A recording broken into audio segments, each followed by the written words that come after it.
Hi, I'm Bob Yoder, Marshall County Extension Educator with Purdue University. At our plots here at the Penny Purdue Research Farm, we did a couple different things with our corn just to prove what we all know to be true on populations and planting depth and some other issues that we created out in these plots. For example, here we have a planting that's only 17,000 population currently for corn. And I'm going to talk more today about planting depth because that's very obvious right now and can still see the seed roots. So today we're going to talk about our shallow planted plot where the corn was planted about 3/4 of an inch deep or even less in some case. In an adjacent plot, you can see how the nodal roots are developing in the soil, and we have a close-up to show later on, but right there you can see the seed. So it was planted about 1.5 inches deep, the good depth to get the nodal roots to get established below the soil. This is in our shallow planted corn, and right at the base of the nodal roots is the seed. And we'll have a closer shot to show that as well. But you can see here, the nodal roots are developing on top of the soil.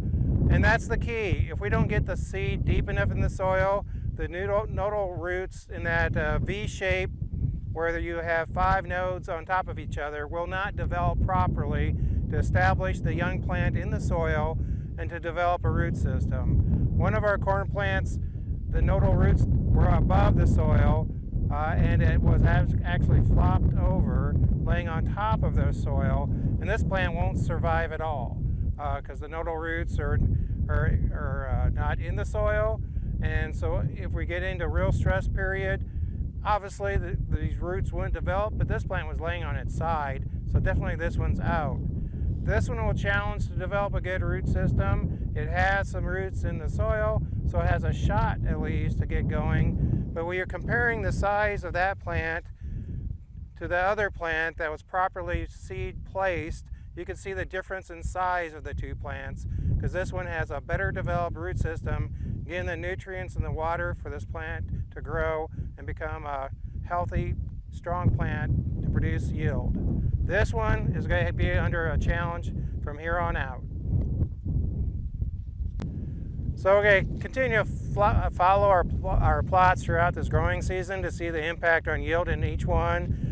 And we have a plot that has 70,000 plants to see if that has a negative impact on our corn. Bob Nielsen, our corn specialist, shares that our corn is resilient even at very high populations. We're testing that this year. And today the lesson learned was proper seed placement, and we'll see how it turns out throughout the growing season.